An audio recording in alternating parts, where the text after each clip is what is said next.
My fusion system, fusing 1,000 chickens at the start. Chapter 471, The Human King. With King Landar III's movements, a chess piece that flashed with starlight gradually appeared. King Landar III's body and the illusion of a chess piece the size of a meteorite appeared in the sky the moment that chess piece appeared. It even suppressed the Black Moon Knights and the sea folks that had drunk the Ascension Potion. The light of the race chess piece also blocked the illusion of the gods spying on the world below. When he saw that scene, the melancholy man said slowly, "I told you not to move around. You not only moved around, but you also took something without being asked. You are infringing on my rights. Would you like to die here?" "Wait a second, Nidhogg. That is not His Majesty's fault. After all, even if he does not want to, he can't give me the race chess piece." Watson extended his right hand and grabbed the floating race chess piece. He could feel a chess piece appearing in his heart the moment he took it. Baldur's race chess piece, which had been stuffed into his body undetected, could be felt clearly. Unknown level item, incomplete human race chess piece. Effect: after releasing the chess piece, all humans within the range of the chess piece will be controlled. It has nothing to do with strength. The chess piece can also be placed on a person's body to control them. The person controlled by the chess piece cannot remove the control. It is ineffective against non-human races. When the chess piece in his body appeared, Watson's mind was filled with information about it. Fusion system, activate. Watson immediately began fusing the race chess piece. Congratulations, Master, on successfully fusing the incomplete human race chess piece to form a complete race piece. Sovereign tier item, Human's race chess piece. It was said that before the appearance of treasures with the ability to control the fate of a race, all kinds of creatures and races were born in the creation of heaven and earth. F.A.T.C.A.T.S, King of the human race, the discourse of the human race has supreme authority, human control, the master of all the known knowledge of human history or the creation of things, human creation, the consumption of power to create the human race, human barrier, before the extinction of the human race itself will not be materially harmed. Additional effects, molecular acceleration. Watson's fusion transformed the two pieces into a round piece that emitted white light. A tower-shaped base was at the bottom of the piece, and on the base was a statue with no facial features. It was difficult to tell whether it was a man or a woman. The face kept changing, as if it did not look like a human but was made up of every human's features. Everyone there, including King Landar, felt as if their fate was in Watson's hands after the human chess piece was fused. It was as if they were destined to be Watson's servants, and they felt compelled to protect their king. What is going on? People in the capital looked up at the sky, which was not far from them. At the same time, their bloodlines were drawn to the chess piece in the sky, and they subconsciously desired to become one with the massive chess piece. That sensation was as if the chess pieces in the sky were torches, and they were the sparks flying from the torches. Despite the fact that they could move freely after leaving the torches had always drawn them in. It was the place where they were born as well as their final destination. Another amazing thing has been created by young Master Watson. The Ascension Potion's effect had already worn off, allowing them to regain their original strength from the Starlight tier. With burning eyes, everyone looked at the chess pieces floating in front of Watson. They all stretched out their fists to press against their chests, enjoying the stronger beating of their hearts in their chests. That chess piece was mine. That power was mine as well. King Landar III focused his gaze on the chess piece in front of Watson. His eyes were filled with apprehension. As the human king, he was familiar with the game of chess. It was mentioned in some ancient books from the Third Era. It was said that the ancient gods fought over something, resulting in a long-lasting war that tore the entire world apart. One of them was race chess. Race chess first appeared in that world when the world was born. It could be referred to as the cradle of all races. When the world was first created, a certain type of energy gathered and became race chess. There were strong and weak energies, but they were roughly equal. The race chess then began to multiply, dispersing from a large mass of energy into smaller energy individuals. The races were those high-energy individuals. Each race chess piece had roughly the same amount of energy. As a result, the greater the number of individual chess pieces, the weaker each person's power is. Humans, for example, despite the fact that there were many of them, their strength was very average. Unlike dragons, their weakest level when they reached adulthood was platinum tier. The chess pieces were last recorded during the Void Era. It was rumored that many of the chess pieces were wiped out during the ancient battles. That resulted in the erasure of those races' chess pieces and the depletion of their bloodlines. The human race's chess pieces, which were not thought to have an advantage in the ancient era, were also shattered but not wholly destroyed. The people of the Void Era were in charge of the fragments. The race chess pieces vanished following the expansion of the Void Era when they challenged the Divine Realm, and the entire kingdom collapsed. When later generations of kings learned about the race chess pieces, they mocked the so-called race chess pieces controlled by the Void Era and the more ancient battles. They believed that those were simply the byproducts of myths' formation. King Landar III thought the same thing until he saw the race chess piece that Baldur used on Watson. He recognized the treasure at a glance because it was precisely the same as described in the ancient legends. The ancient legends turned out to be true. If he could successfully inhabit Watson's body, he would gain Watson's magical talent and also the race chess piece. He could achieve the peak of his life. Unfortunately, he was defeated. He did not want to give away the race chess piece, just like Watson said. He could not refuse because Baldur had previously sworn that whoever defeated Baldur would receive the race chess piece. He had previously defeated Baldur. In reality, everything was pre-planned by Watson. As a result, Watson's victory over Baldur resulted in the race chess piece recognizing Watson as its master.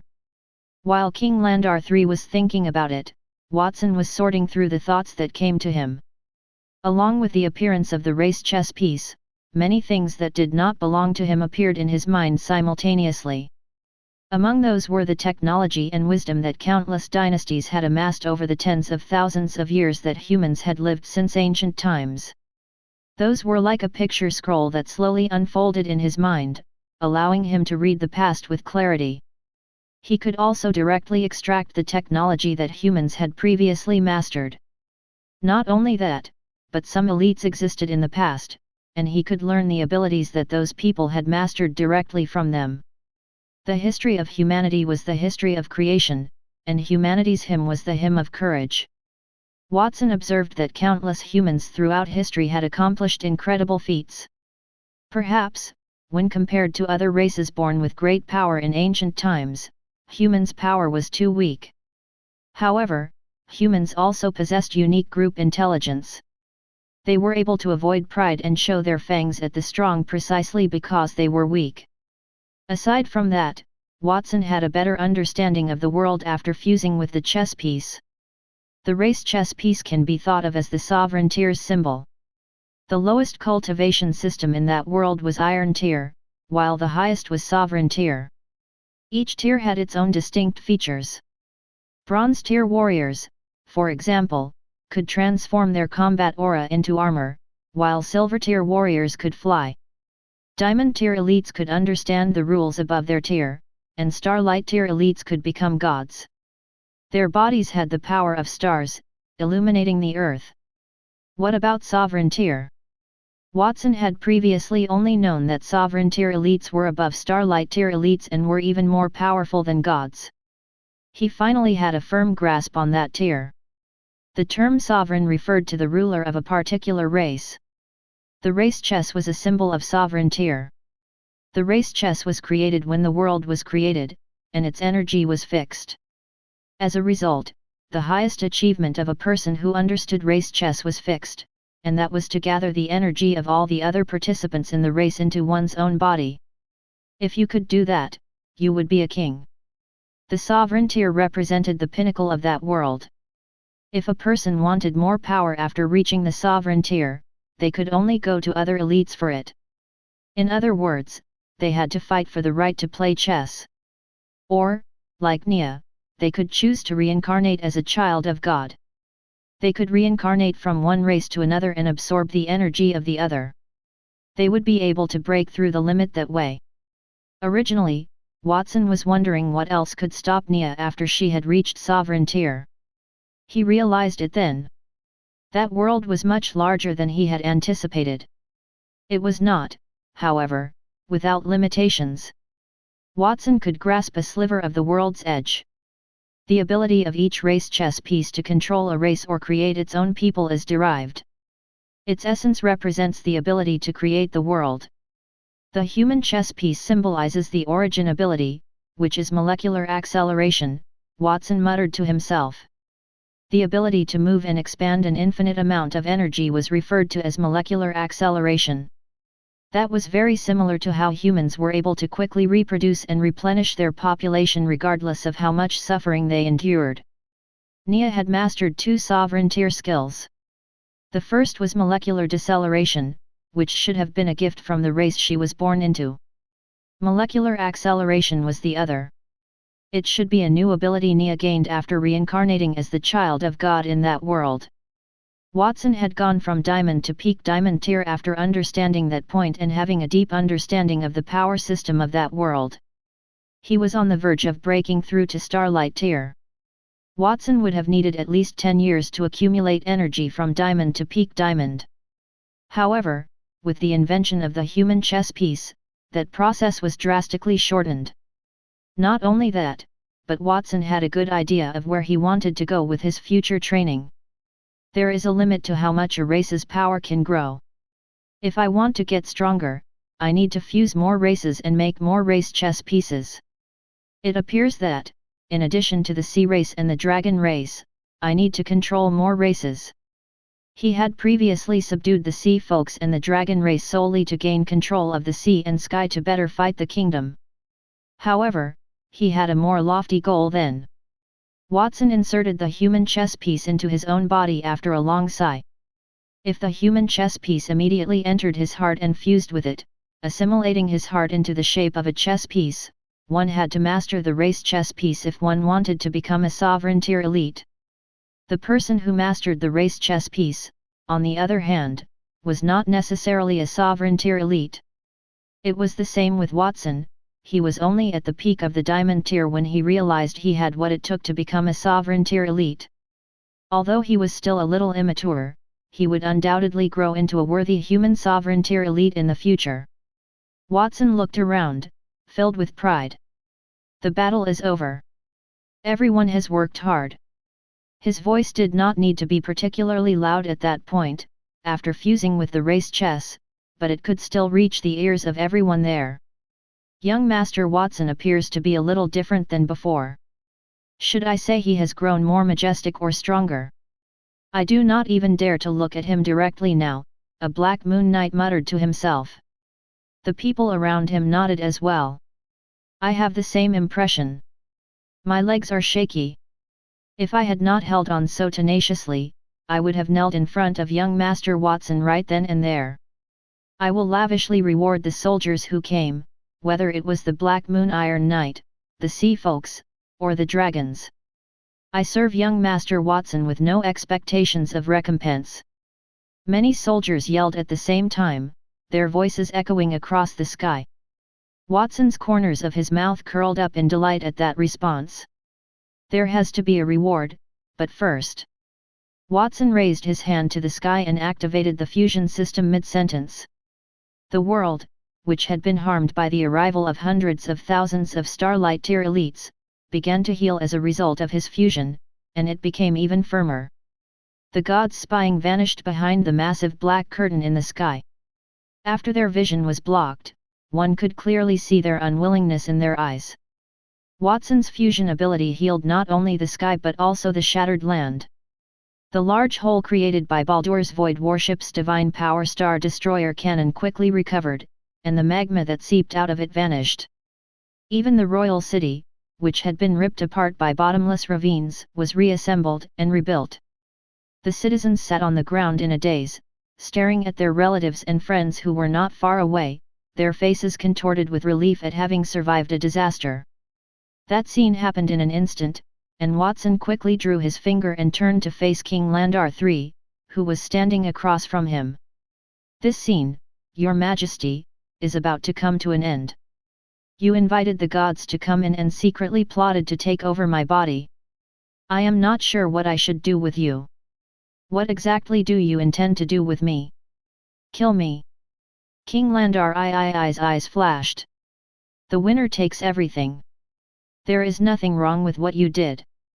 You can rest assured, Your Majesty. I will not kill you for the time being. If I kill you, the kingdom will be in shambles as a result of my actions.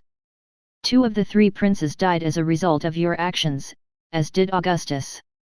The Campbells will not tolerate that. If I kill you now, everyone in the kingdom will believe it was my fault. There will be no ministers in the kingdom to back me up. Furthermore, the Winter Nation and the Elven Kingdom are collaborating to invade the Holy Dragon Kingdom. It is better for Your Majesty to deal with that. Watson shook his head and shrugged. Just as I had a backup plan for your previous actions, didn't you have a backup plan for your failure?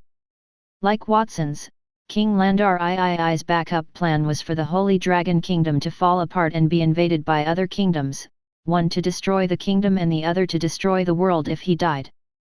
The only difference between Watson and King Landar III was a difference in their perspectives due to their power differences. Watson, I don't have to pretend anymore. I only have one question for you right now. My plan was supposed to be flawless.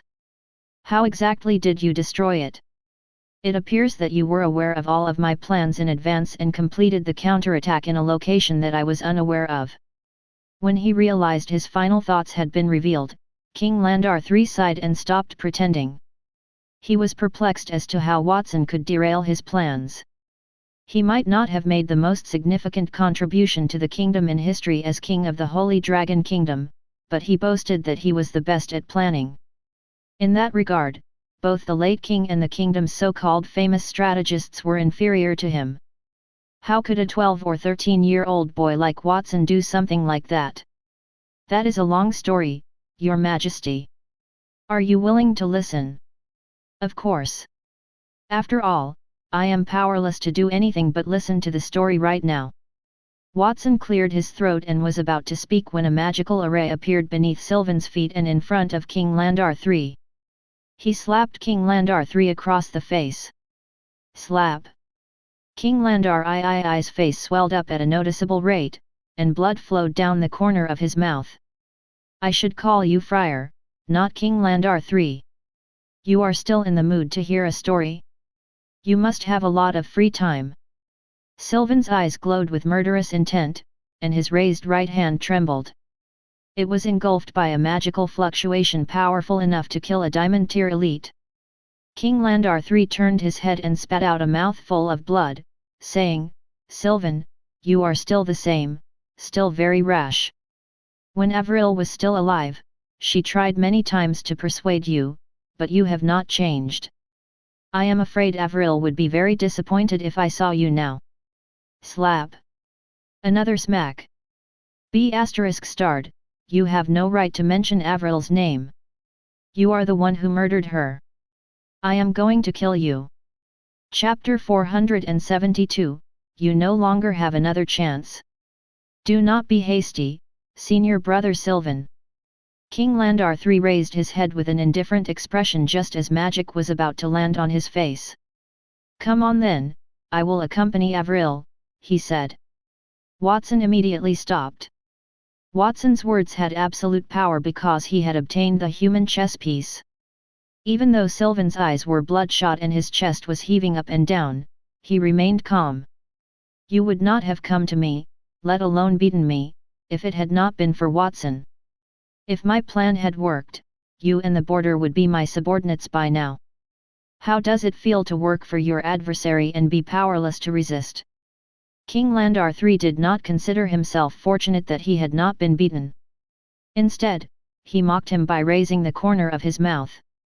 His words caused Sylvan's eyes to turn red once more, and anger took over his rationality.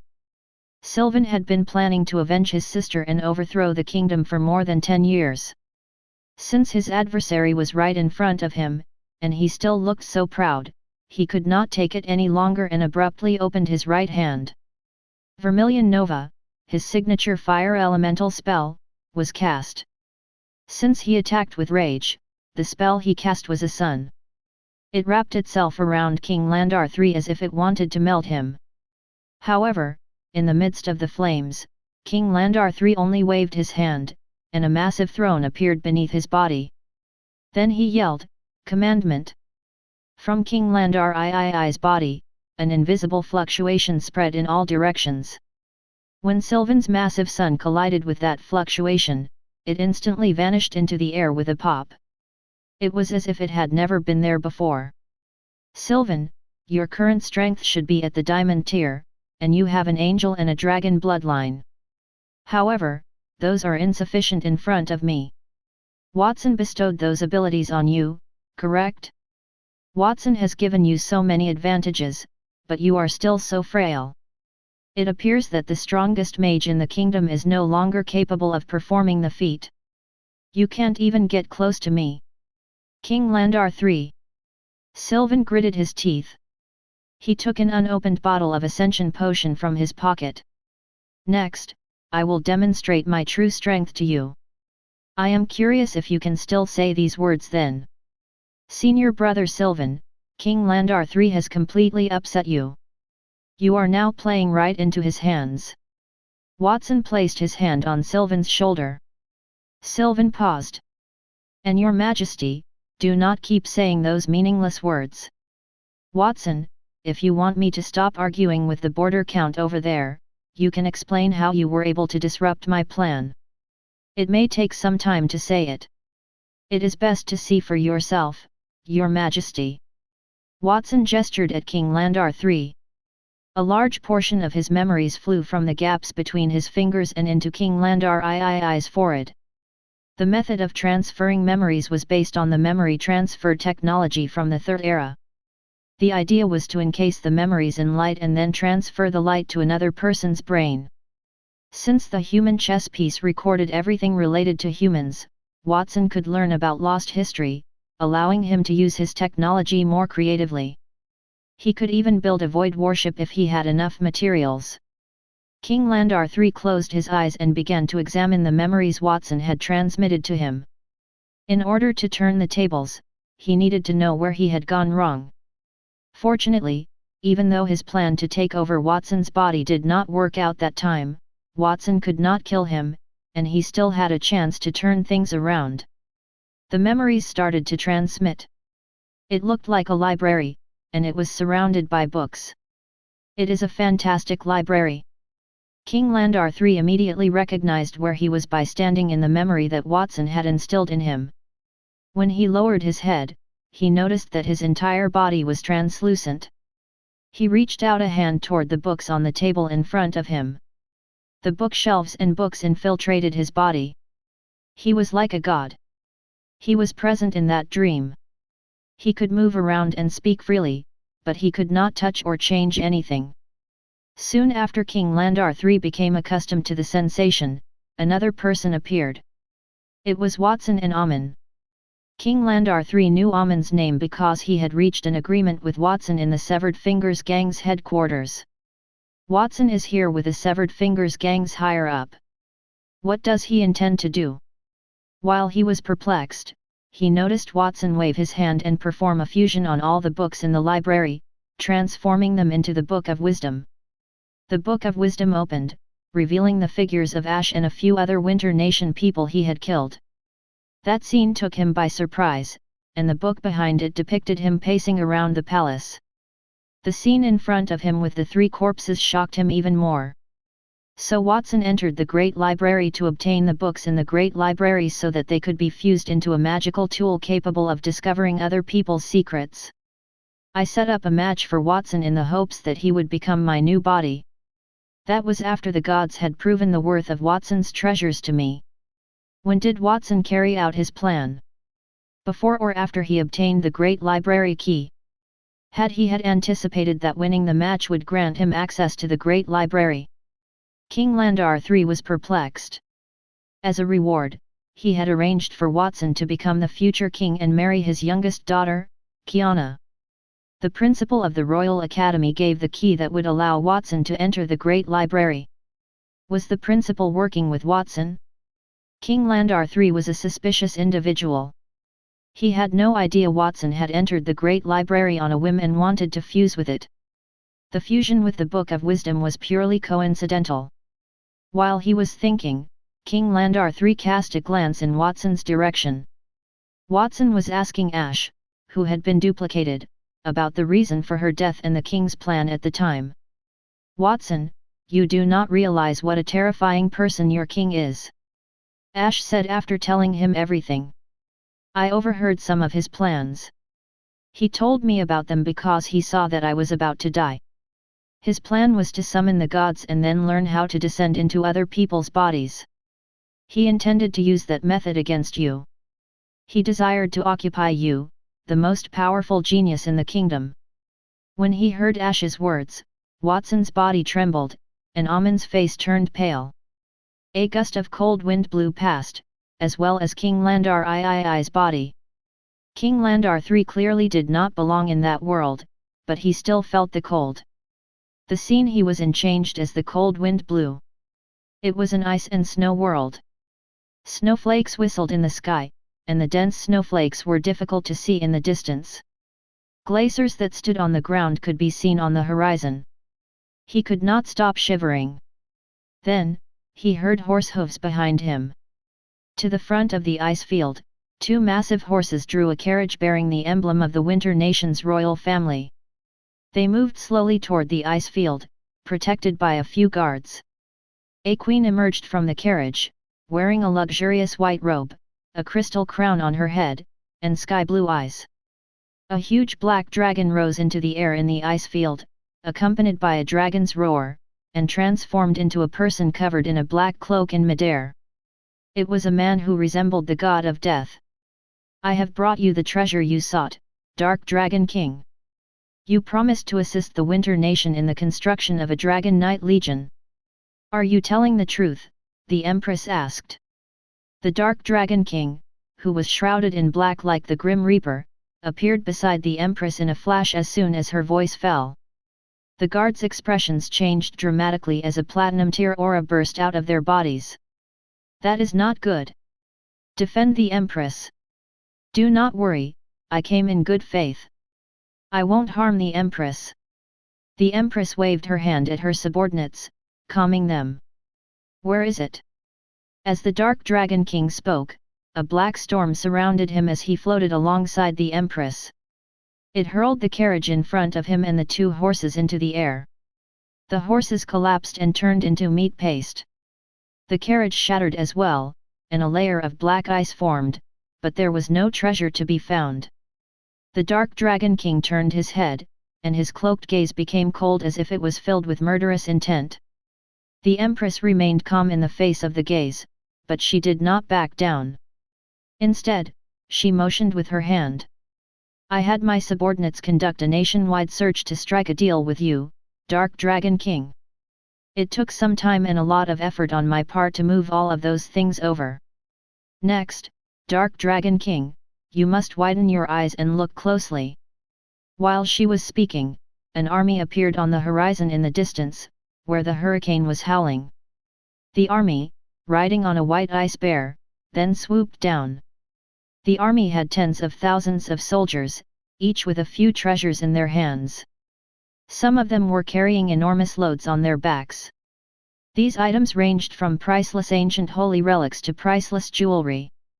There were also some holy relics of gold and platinum tiers. The lighting was poor. However, the light emitted by those treasures illuminated the entire planet. "I am curious if you are pleased with the gifts I have prepared, Dark Dragon King. There are a plethora of them. Their quality is mediocre, but having them is not a bad thing. These are only a fraction of the treasures available. What I said before about the formation of the Dragon Knights." Empress Gustav did not seem to mind the Dark Dragon King's contemptuous words. She could not possibly bring all of the kingdom's wealth with her. What if the Dark Dragon King's words to her were all lies? It would not be a loss if she gave up the treasures for free. Yes, indeed. I will give you 10 dragons to form dragon knights if you can bring more treasures. Only 10? The Holy Dragon Kingdom has 100 dragons. The Empress sounded dissatisfied. Every dragon I give you is a dragon king.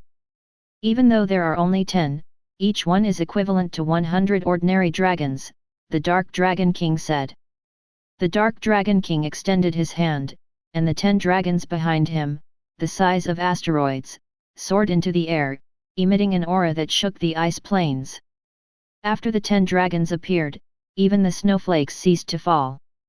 They are dragon kings, indeed. I was not expecting you to be so genuine, Dark Dragon King. Then I shall be more generous. I am willing to increase the treasures by 30%. The Empress was taken aback by the scene in front of her. Then, in ecstasy, she reached out her hand, shook hands with the Dark Dragon King, and signed a contract. She left with the 10 Dragon Kings after distributing the treasures. The Dark Dragon King stood in front of the ice field after the tens of thousands of troops had left. He grumbled, "Humans are insatiable creatures who will never cry until they see their coffin. I would have really wanted to destroy the kingdom and seize all of their wealth if I hadn't needed to use legal means to loot the treasures. However, the treasures I have gathered thus far should suffice. Later, I will use the space teleportation spell to travel to the Divine Dragon Star. Perhaps the Dragon Emperor will remember my contribution in great detail." The scene came to a close. The scene in front of King Landar III's eyes shifted once more. He was walking along the shore of a lake at the time. The lake water was clear, and there was a massive floating city in the middle of it. A carriage was parked by the lake. 2 human guards were urging a girl with sky blue hair to go with them. "Let's go, Your Highness. Even though the Ptolemy family's head has left the floating city and we have disguised ourselves as humans, it is still not a good idea to be seen by too many people. Wait a second, do you feel a powerful life force surging from your body and a green light pillar appearing in the distance? It has a strong resemblance to Brother Watson's aura."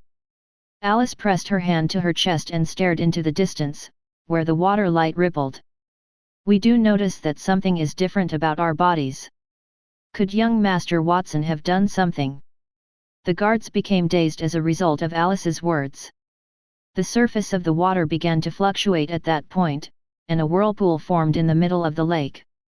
The sea folks appeared one by one on the massive waves, and beneath them was a special pearl cannon. There were over 10,000 sea folks, which astounded the fishermen. They had no idea so many sea folks would appear there at the same time. They did not even have that many people when they attacked the city the last time. "Why are you here, Mother?" Alice asked the beautiful leading sea folk, who wore a trident on her head. "Alice, I am afraid your trip to the royal city will have to be postponed for a while."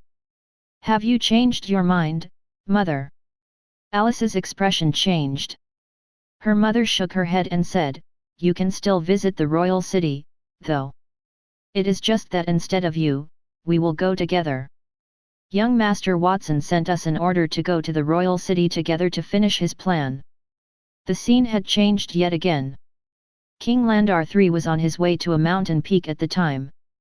The boundless mountain range stretched for thousands of kilometers as far as the eye could see. There was an endless sea beneath the mountain peak.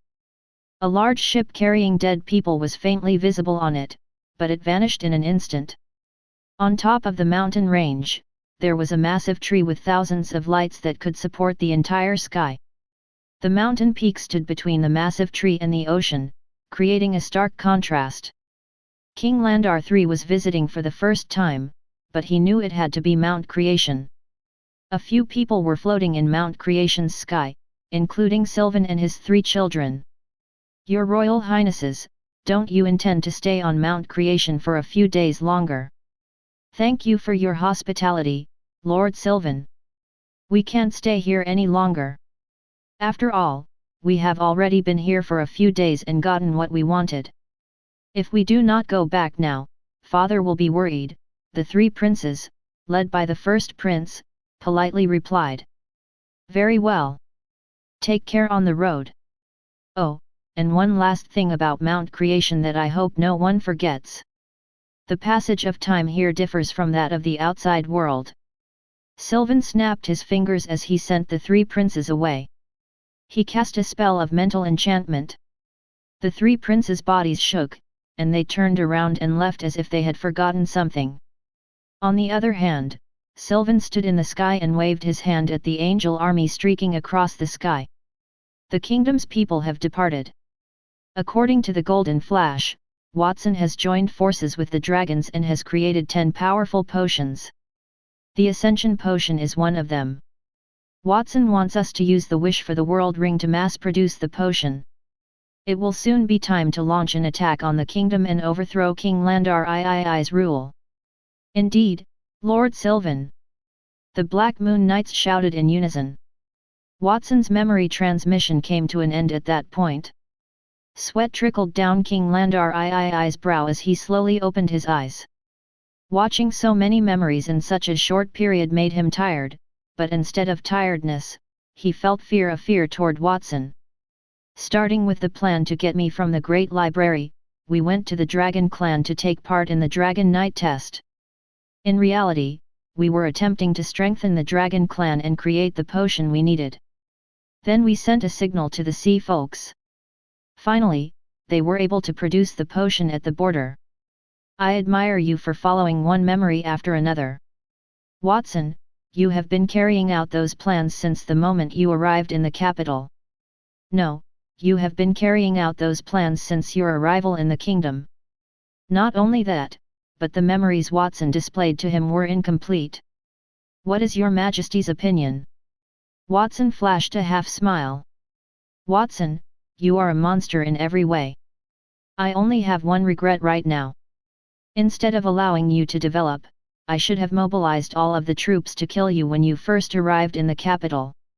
I messed up in that step, and it will not happen again.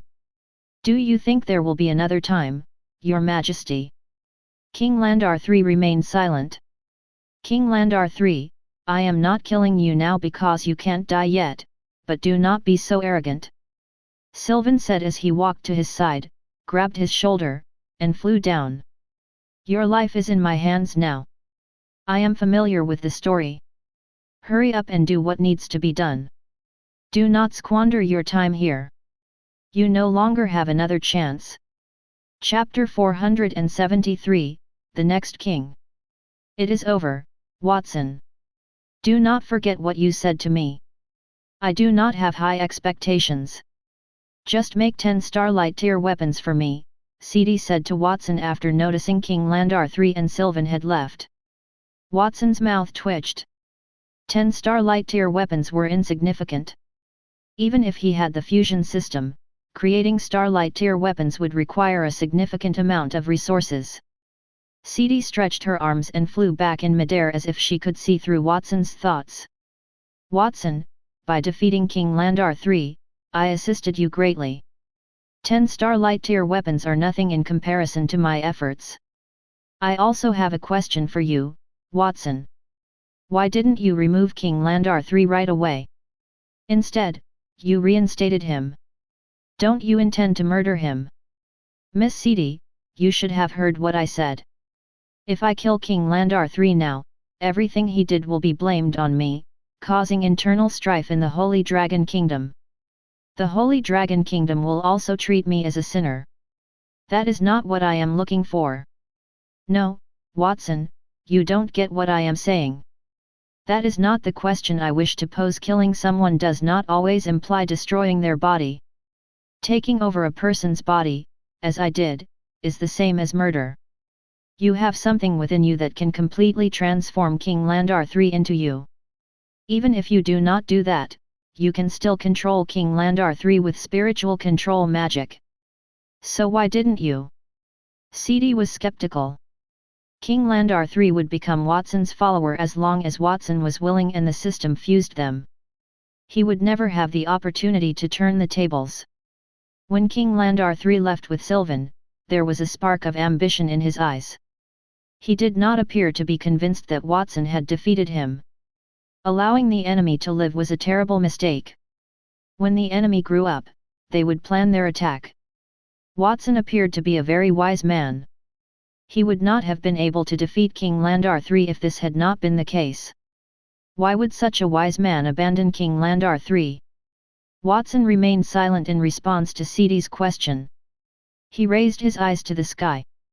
The sky had returned to its original state. A few white clouds floated through the blue sky. Miss C.D., you are correct. Initially, I intended to seize control of King Landar III. The reason I did not do so is probably that I still have some things to figure out. In Sylvan's general direction. Sylvan's eyes were filled with conflicted emotions as he held King Landar III's shoulder. He had not seen the man in front of him in over 10 years. Even though his strength and status had improved 10 years ago, his figure had become much thinner, as if he had been under too much pressure over the years.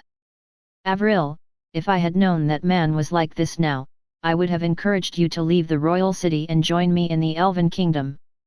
Alternatively, simply abandon King Landar III. That would be beneficial to both you and me. Sylvan sighed inwardly. His mind flashed back to the scene of him and Avril arriving in the royal city for the first time more than 10 years ago. Avril was the princess of the Elven Kingdom, and he was Avril's older brother. However, he was nothing more than a guard hired by the Elven King to protect Avril. In name, the Elven King had accepted him as his foster son. He remembered it being summer when they first arrived in the royal city. Petals were falling from the sky, and he, Avril, and King Landar III met for the first time among the falling flowers. His thoughts came to a halt when he heard the voices of those around him. The voice of King Landar III came from the side. We have arrived, Sylvan. You are gripping my hand too tightly. Can you unwind a little? When Sylvan turned around, he discovered that they had reached ground level. Many ordinary-looking people were on the streets, staring at him and King Landar III with fear in their eyes. A small group of guards appeared in front of King Landar III. They knelt on one knee in reverence. We did not get to you in time to ensure your safety, Your Majesty. It is due to our carelessness. Please penalize us. It is His Majesty and the Border Count, Sylvan. He has not been to the capital in a long time. What is he doing here? Was he the one who launched those troops into the sky? Someone recognized Sylvan and began to whisper on the side of the street. It is simply not possible. If Sylvan had brought those troops, he would not be walking alongside His Majesty now. Instead, he would have direct control over His Majesty. After all, Sylvan and His Majesty have never gotten along. There were also dragons in the sky. Sylvan could not have commanded the dragons, no matter how powerful he is, right? Let's wait and see how His Majesty explains it to us. We have no idea what just happened in the sky. His Majesty must be aware. His Majesty told us that the gods were fighting over the kingdom's faith. But it now appears that things are not so simple. If it is just between the gods, why did an army of over 1 million soldiers appear in the sky after the gods attacked? Angels, the sea folks, and the dragons were among them. What brought those races into contact with the Holy Dragon Kingdom and the gods? Under the puzzled gazes of the crowd, King Landar III first smiled gently and reached out to assist a few guards who had approached him to beg for forgiveness. He said, "It is not a problem. The fight was too intense. If you go there, you will all perish. I do not hold it against all of you." Then he took a look around. Please be assured, everyone. Nothing has changed from what I previously declared. The gods had battled for faith in the Holy Dragon Kingdom. Only C.D., the goddess of shadows and potions, and the time traveler god, who did participate in the battle, survived. Because many people died in that battle, including the Dragon Knight's captain, Julius, and the Campbell family's genius, Augustus. My 2 children were also killed in that battle to protect me. As King Landar III finished speaking, the corners of his eyes moistened, and a sorrowful expression appeared on his face. What? That battle claimed the lives of His Majesty's children. His Majesty is the father of 4 children. Who was killed? When everyone in the room heard that, they all looked shocked. They were my eldest and second sons. Following King Landar III's explanation, the audience's expressions became even more shocked. The first and second princes had died. Initially, those 2 princes were strong contenders for the kingdom's throne. Only the third prince was qualified to inherit the throne then, excluding Princess Kiana. Of course, if King Landar III kept his promise during the match, Watson's name would be added as well. However, everyone knew that King Landar III's promise was only a verbal promise. After all, allowing an outsider with no bloodline to inherit the throne was not very realistic. The kingdom's future appeared to be dominated by the third prince. Originally, the first prince was the oldest and most experienced of the 3. He was also the most likely heir to the throne, while the second prince was wiser and had the most followers. Those 2 princes were thought to have the best chance of inheriting the throne. The third prince lacked the strength and experience of his brothers. Unfortunately, the situation had changed. Many noblemen were among the passers-by on the street, and they were thinking about the situation.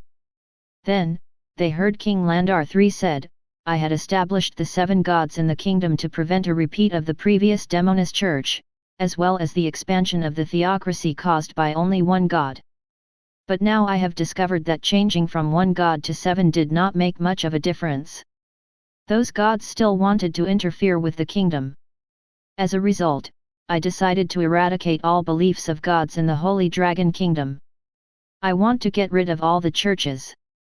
Rather than believing in the gods who would bring the kingdom to ruin, it is better to believe in oneself."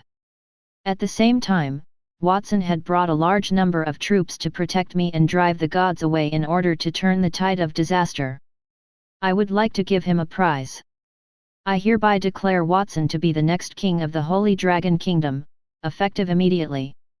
King Landar III's voice was soft, but his words were like a cannonball striking the surface of the water, causing thousands of waves to crash. His words had 2 meanings. The first meaning was that it was Watson's army in the sky, whether the sea tribe or the dragons. While that was enough to make people fearful, Watson's strength as the kingdom's strongest genius was already terrifying. Who would dare to provoke such a genius? The second meaning was that King Landar III would abdicate and hand the throne to Watson. That was even more perplexing. Even though the Holy Dragon Kingdom had the third prince, King Landar III would want to pass the throne to Watson. That was a little out of the question. Everyone looked up at the sky, perplexed. Many people subconsciously swallowed their saliva when they saw the dragons still circling in the sky, as well as the sea folks controlling the waves. They did not think it was impossible to figure out why King Landar III made such a decision. Chapter 474, Banning the Church. It is not a problem, Your Majesty, if you want Watson to be the future king, but if you want to ban all the churches in the kingdom, the bishops and the priests will lose their jobs. One of the 4 major professions in the Holy Dragon Kingdom is that of priests. If so many people lose their jobs in such a short time, the kingdom will have a large number of unemployed people. Not only will it have an effect on the economy, but there is also the possibility of a riot. A white-haired old man emerged from the crowd not long after King Landar III's voice faded. Makrotov, the old man, was the leader of the kingdom's civil officials, and other civil officials followed him. Hone led his army to King Landar III, and said, "Your Majesty, in order to save the people, I did not go to the sky to help you in time. It was my fault. Your Majesty, please punish me. Many people in the royal city were injured in the recent disaster as a result of our efforts. But no one has died as of yet." Concerning what Makrotov said just now, I do not think there is anything to be concerned about. After all, the gods will no longer protect us. Priests who have lost the gods' protection are equivalent to those who have lost their power. It is not advisable to continue to allow a group of powerless charlatans to siphon off the kingdom's money. Hone, you did not assist His Majesty in time when he was threatened in the sky just now. Instead, you aided the citizens. Is His Majesty's life not as important to you as the lives of ordinary people? You immediately came to oppose our proposal now that His Majesty has returned safely. I believe you want His Majesty to die and that kingdom to be destroyed.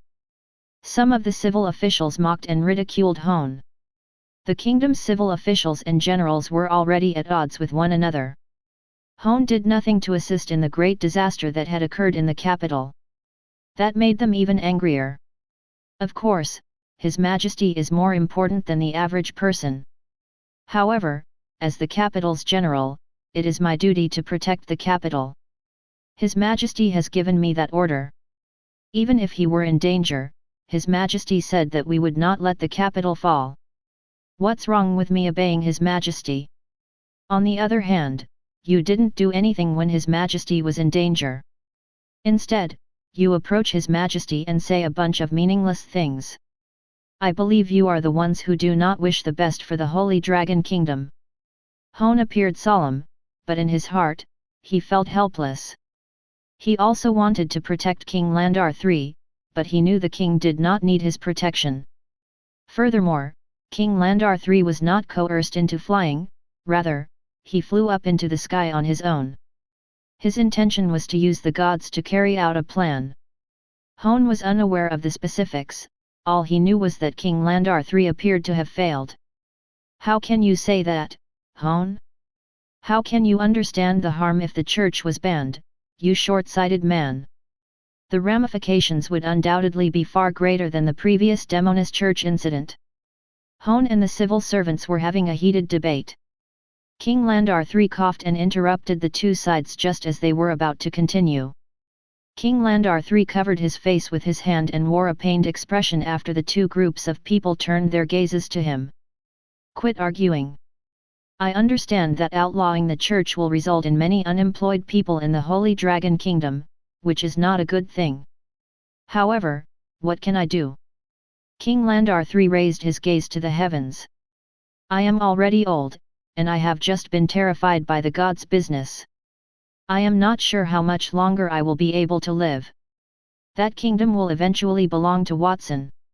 After a brief pause, King Landar III returned his gaze to the sky. I can only ban the church. Is there anything else I can do? Are you being coerced, Your Majesty?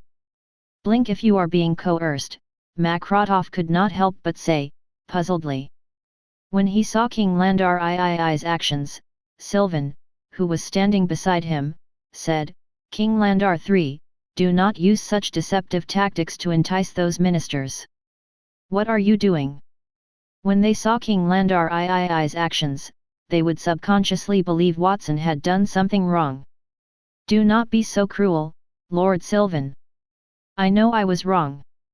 I will send someone to announce that the church will be closed down. King Landar III clenched his fists and looked terrified. The ministers, as well as the people on the streets nearby, were all in a frenzy after his words. His Majesty is so terrified of the border count that he actually listens to him. Didn't you say His Majesty despises the border count? There is only one way for such a situation to occur, and that is if His Majesty is threatened. I have already said that His Majesty has no reason to pass the throne to Watson while the third prince is still alive. Watson must have used the army to threaten His Majesty. Even if Watson is the most brilliant genius in the kingdom and commanded a massive army, he can't accomplish such a feat. The royal family owns the Holy Dragon Kingdom. Why would a stranger like him want to join in the fun? Perhaps the deaths of the two princes are also connected to him. He must have used a despicable method to become the king. That is something I completely disagree with. For a brief moment, many people began to slander Watson, revealing common hatred. They had recently survived an earthquake and lava eruption in the royal city. Everyone was in a state of rage. Initially, they were enraged at the gods who had caused it. However, thanks to the astute leadership of King Landar III, their fury was directed at Watson. Who will be the next king of the kingdom? We are adamantly opposed to Watson becoming king. And we cannot agree on a church ban. My father is a bishop. What will our family eat if he loses his job? The voices around them gradually became more audible. Sylvan, who knew what King Landar III was thinking, could not take it anymore. With an angry expression on his face, he reached out and grabbed King Landar III's gold-embroidered collar and said, "Friar, you be ****, take back what you just said. Sylvan, you no longer address me as the king. Aren't you being rude? Do you want to go to war with me?" King Landar III wore a blank expression on his face as he leaned in close to Sylvan's ear, whispering. Then he cocked his head back, his face twisted into a panic. "The border guards are going to attack me. Men! Protect me! Lord Sylvan, I know you are a strong man, but please let go of His Majesty, or I will not be polite to you." "The border will not be spared if anything happens to His Majesty," Hone said. The soldiers behind him simultaneously drew their swords, and their combat aura whistled. The generals, as well as the civil servants, gave Sylvan a wary look. Sylvan gritted his teeth, sensing the discontent in the people's hearts. He really wanted to punch King Landar III, but he knew that he would fall for King Landar III's trick if he did. Laughter erupted from the sky just as he was feeling anxious and considering a countermeasure. "Your Majesty, I have not seen you in a long time, but it looks like your place has grown so lively. This has far exceeded my expectations. Everyone seems to be debating whether or not to outlaw the church. On that point, I will respond to everyone. The church will not be shut down, and all bishops and priests will retain their positions." Everyone looked up to see Watson, accompanied by a few powerful dragons, sea folk, and angels, as they slowly landed in the royal city. Chapter 475, The Holy Dragon Kingdom's New God. "Watson, you said that you would not ban the church. Do you consider yourself the ruler of this kingdom? Now that the gods are fighting each other and wreaking havoc on the kingdom, they will no longer protect it. The priests will lose their power if the gods do not protect them. Do you want those powerless people to remain priests?" The civil officials were the first to question Watson after hearing his words. The civil officials wanted to know what Hone said when he refuted them. Hone's words made sense, even if they did not want to admit it. Even if they ban the church or allow it to grow, it would not solve the problem. It was a difficult problem that neither side was able to solve. "I do not consider myself the ruler of this kingdom. I am not that proud of myself." Watson waved his hand, and a childlike smile appeared on his face. "Do not worry, everyone. Pay attention. I propose that the church not be banned because doing so would cause a large number of professionals to lose their strength. However, I disagree with maintaining faith in the seven gods. Because if we continue to worship the seven gods, today's incident will occur again sooner or later.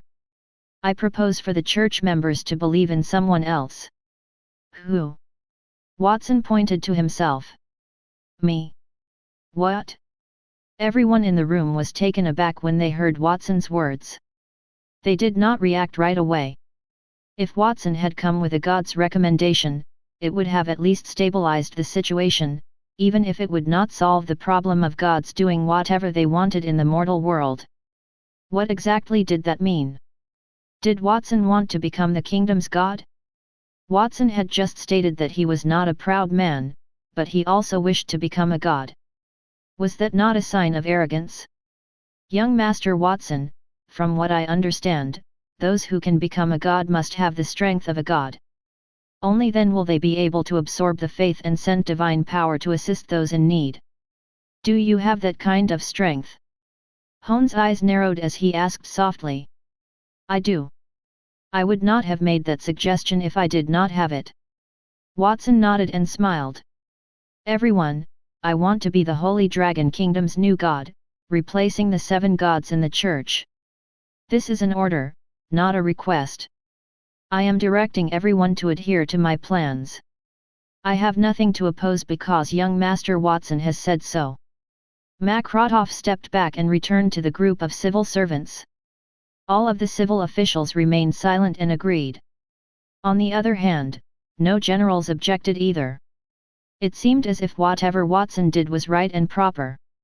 Since no one has any doubts about my plan, I will announce it to the various churches. I will tell them to erect my statue and worship me as soon as possible. At the same time, disseminate this information throughout the kingdom. Watson motioned with his hand. The generals, led by Hone, bowed respectfully and left to make preparations.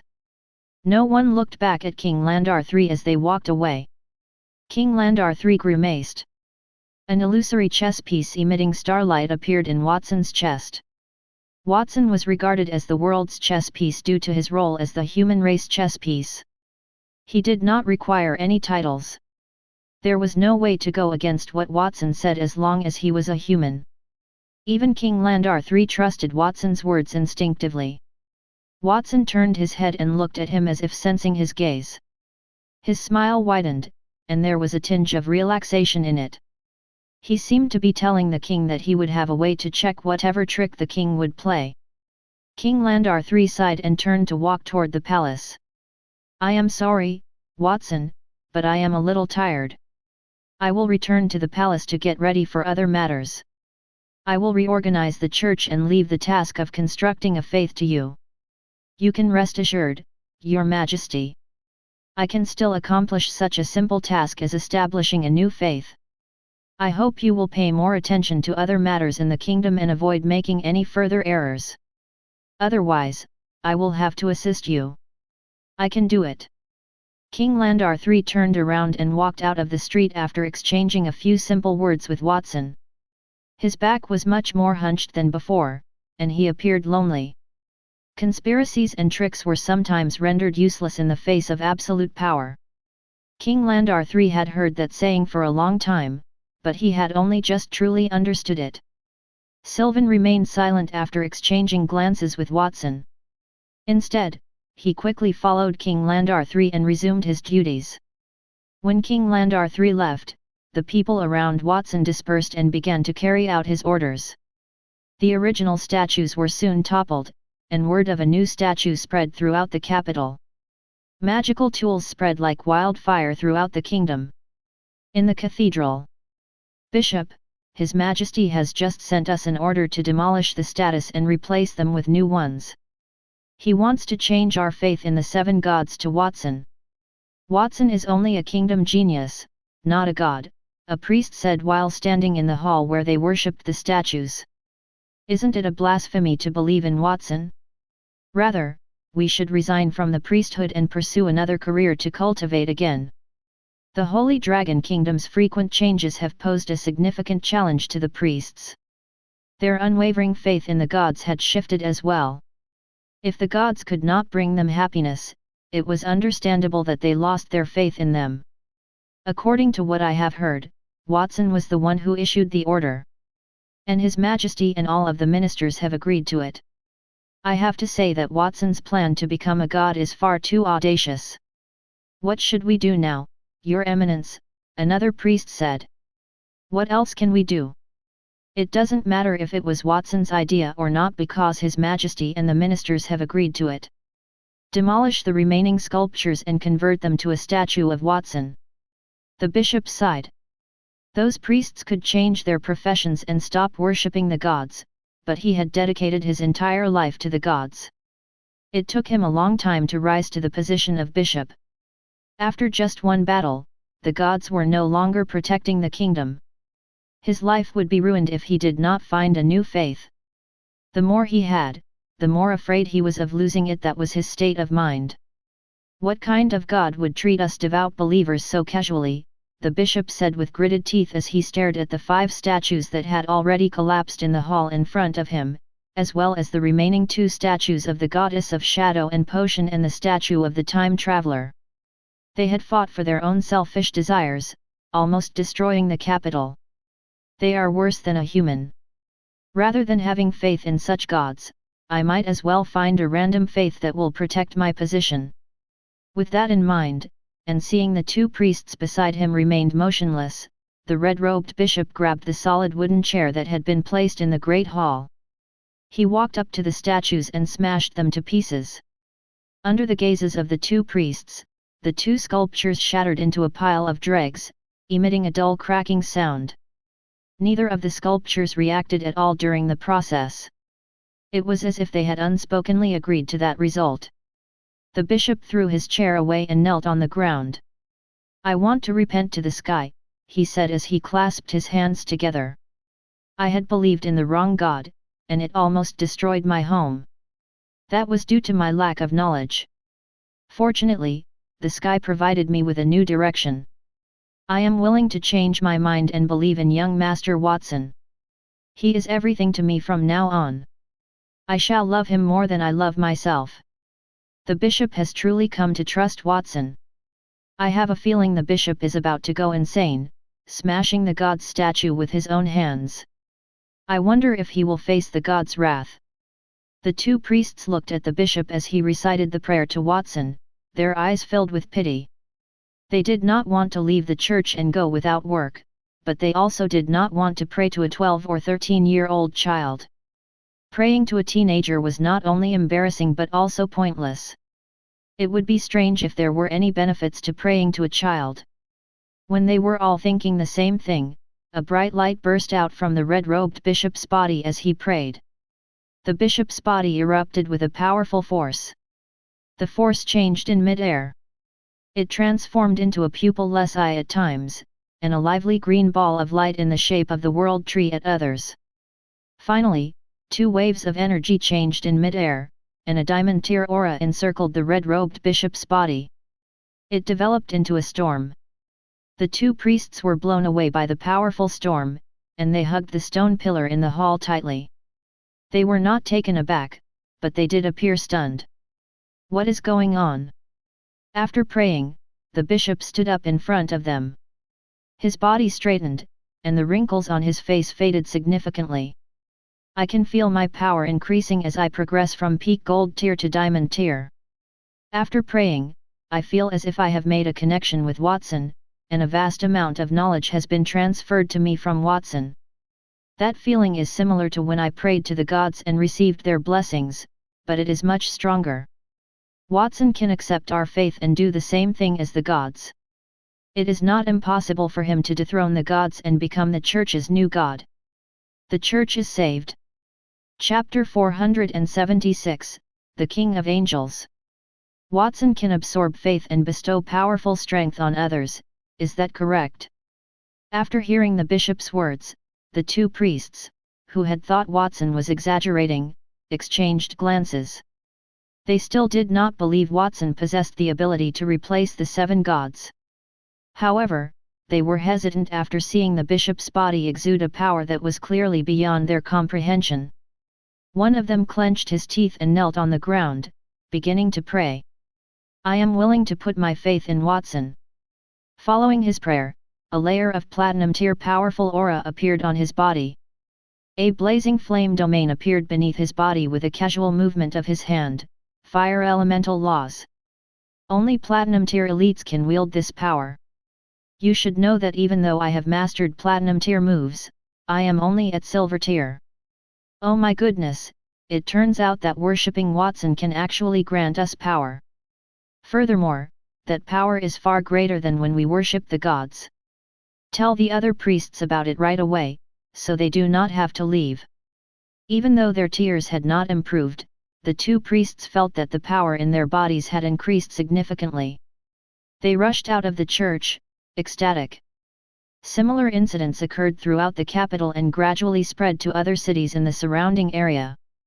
Watson, the mastermind behind it all, was standing atop a bell tower in the capital, looking down.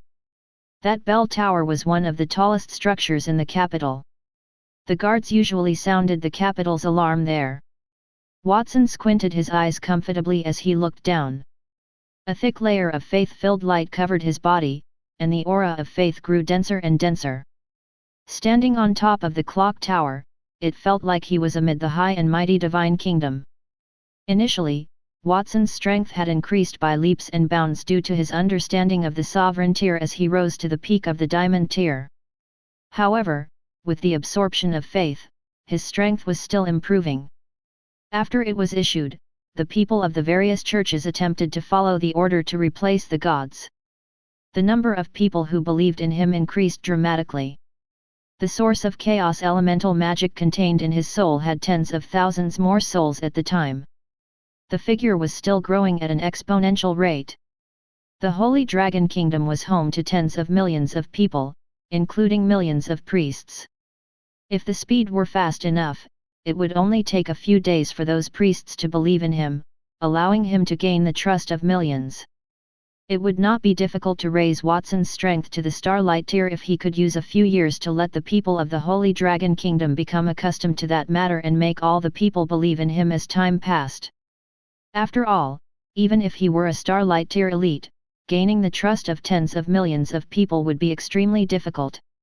Watson focused his attention on Nia, who had followed him there but had never spoken. Watson felt his body's strength gradually improving and his mind becoming clearer. What do you think of the scenery here, Nia? It is very high and open. Yes, it is extremely high here. Only from a high vantage point can one see further. A qualified leader must always be in a position of authority and control the overall situation. Only then will he be able to avoid making mistakes. That was my realization after defeating King Landar III. In the future, I may face even greater difficulties. I am confident that I will survive whatever challenges I face now. Watson inhaled deeply and flew to the fence outside the bell tower. He paced along the fence, hands behind his back. I would like to ask you a question, Nia. Which race were you before you reincarnated as a human? What happened to your race chess piece? Nia, as a god king, must have understood the race chess piece. Baldur had previously implanted a race chess piece into his body. Nia must have had a solution if she had fully grasped the situation, but she remained silent. That puzzled him, and he wanted to know what was going on. In the past, I was in charge of the angel race. I have already used up my race chess piece to reincarnate as a human. I am afraid I have now abandoned it somewhere in the deity realm, Nia said. One must pay a high price to enter the mortal world from the deity world. Even if she had the strength of a god king, entering that world back then had used up a layer of her skin. So you were in charge of the angel race? Why do you want to become a human? Angels possessed more significant power than humans. Nia did not reincarnate into a stronger race. Instead, she chose to be born as one of the weak humans. That did not make any sense. Before I became God King, I was just a regular human. I was able to become an angel thanks to a god from the angel race. Unfortunately, after becoming one of the angels, I failed to fulfill my role as king of angels. As a result, the angel race was annihilated. I could not choose to be an angel, so I had to settle for a human who resembled an angel. Another reason for me to become a human is that I would have the ability to slow the angel race's molecules law. That ability can freeze everything, and it is very compatible with humans' molecular acceleration. That is why I aspire to be a human. Nia lowered her head respectfully and remained silent. She stole a glance at Watson after saying that. Master, are you unhappy with my methods? No, I am overjoyed. Nia, it turns out you are not just a sovereign tier elite but also the king of angels. That is even more potent than I anticipated. Previously, I used the potion to summon a slew of angels to mount creation. The existence of the angels demonstrates that the angels' race chess pieces have not been completely destroyed. After I reach Starlight tier and enter the divine realm, I will assist you in locating the race chess pieces and fuse them into a complete chess piece, allowing you to reclaim your position as the king of angels, Watson exclaimed with glee. He had only known that Nia was more powerful than him or anyone else in the world. He did not expect Nia's background to exceed his expectations. She was the king of angels. He was ecstatic just thinking about it. He would not be afraid of being bullied after entering the deity world if Nia could regain her original strength. Watson had a grand scheme in his heart. There was one reason Nia had overlooked. The reason he chose her had a lot to do with the system he was using. The fusion system was a more advanced existence than the regular chess pieces. The fusion system revealed that he could fuse with the race chess pieces.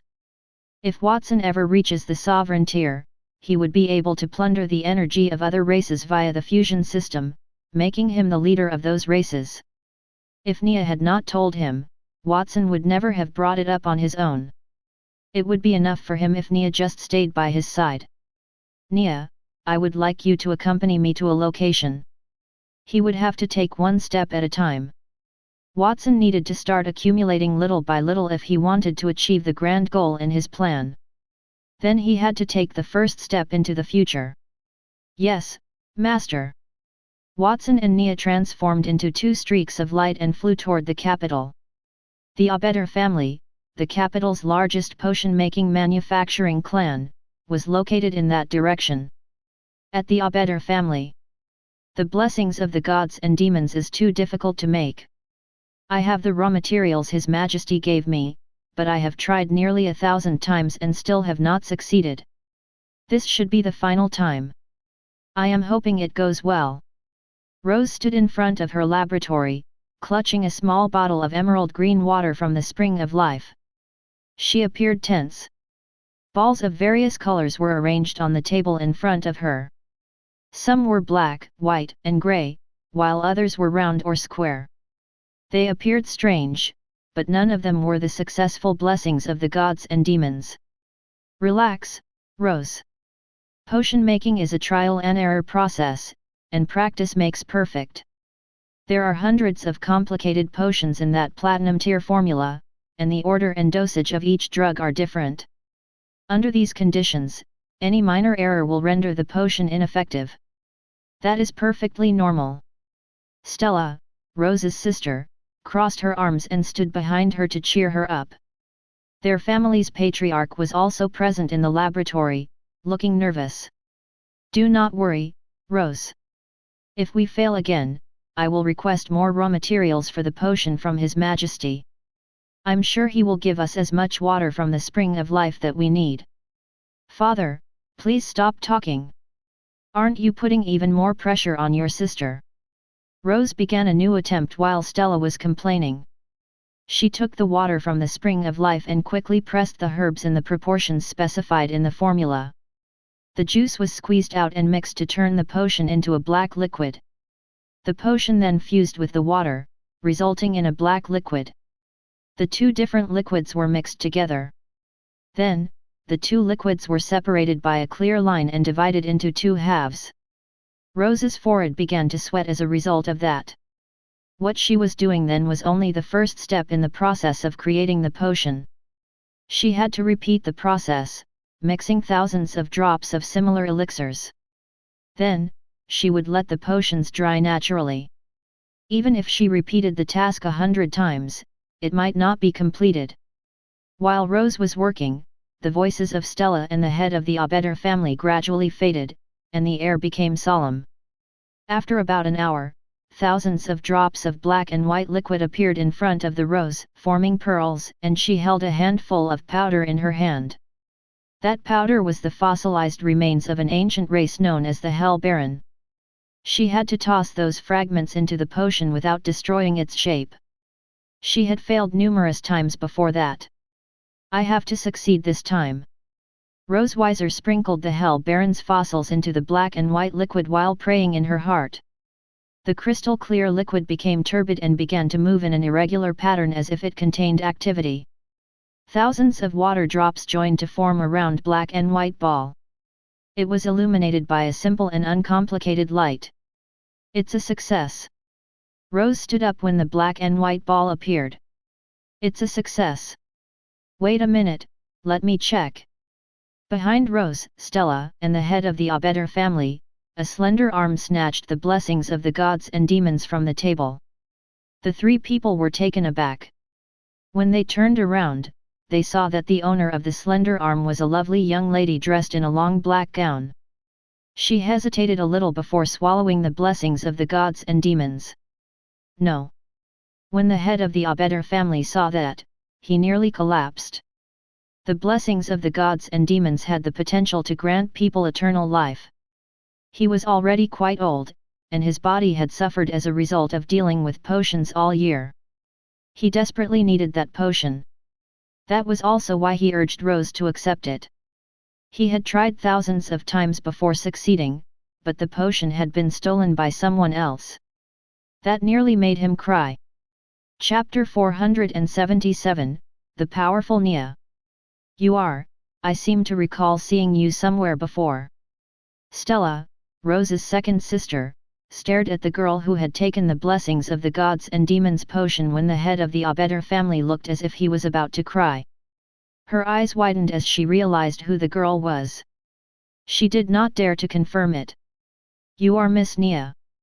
Rose was the one who exclaimed and called out the name of the girl. Nia was the person who had taken the blessings of the gods and demons. Rose recognized Nia because they were Royal Academy students, and Nia was a Saint Laurent family genius who was well known in the capital. She had watched the match between Nia and Watson. That match had left an indelible imprint on her.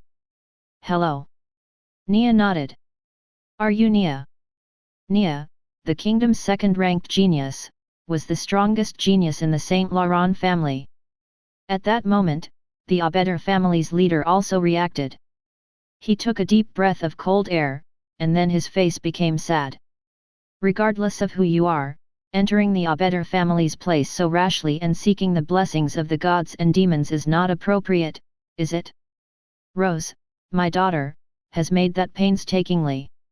I have not even had the opportunity to eat it yet. It was no surprise that the Abdication family's head was upset. The blessings of the gods and demons could transform a person into a platinum-tier angel. That kind of potion was extremely appealing to ordinary people. However, for a genius like Nia, the effect was not as strong. After all, even if Nia did not drink the potion, her strength was far above platinum tier. Why did she still go to the Abdication family to steal the potion, despite her obvious strength? He could not figure it out. A tender voice came from outside the room just as he was perplexed. Master Robin, please accept my apologies. I was the one who asked Nia to consume the blessings of the gods and demons. Watson slowly entered the room. Stella and Rose Weiser's eyes lit up when they saw him. Then, Rose Weiser knelt on one knee, and Stella rushed to Watson's side, wrapping her arms around his shoulders, saying, Watson, I have not seen you in 2 days. I heard you have been staying in the dragon lair and that you have enraged His Majesty. He even imprisoned you.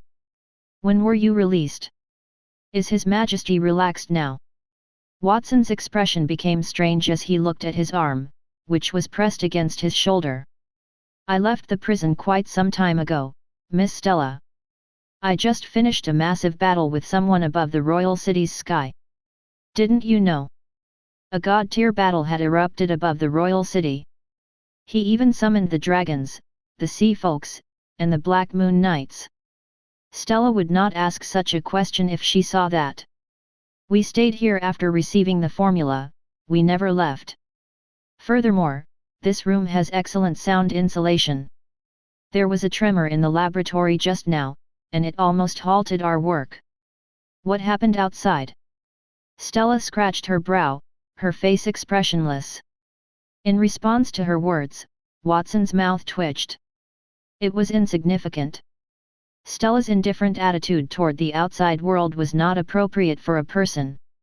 However, as a potion maker, there was nothing wrong with Stella's behavior because she could only do her best by focusing all of her attention on one thing and ignoring the others. Let's not get into that right now, Watson. Why did you make Miss Nia take the blessings of the gods and demons potion now? An elite at her level should not require that potion, right? Stella asked as she pondered something. Watson remained silent. Miss Stella, if you keep watching, you will know soon enough, he said, raising his chin. Following his words, everyone in the room, including Rose and Robin, the Abdication family's patriarch, turned to face Nia. Tens of thousands of lights appeared suddenly behind Nia's back, drawing everyone's attention. 6 enormous white wings appeared. A glowing ring appeared above Nia's head not long after. It was no different than an angel who had accepted a god's or a demon's blessing. Stella was about to say that Nia's appearance was unremarkable when something strange happened. The original circle-shaped ring of light above Nia's head was suddenly dyed with a layer of golden light. Then, complicated patterns appeared on it, as well as golden energy walls. They merged to form a stunning floating crown. Nia's 6 white wings turned golden as well. The number of wings began to grow as well. The 6 massive wings were covered in tiny feathers.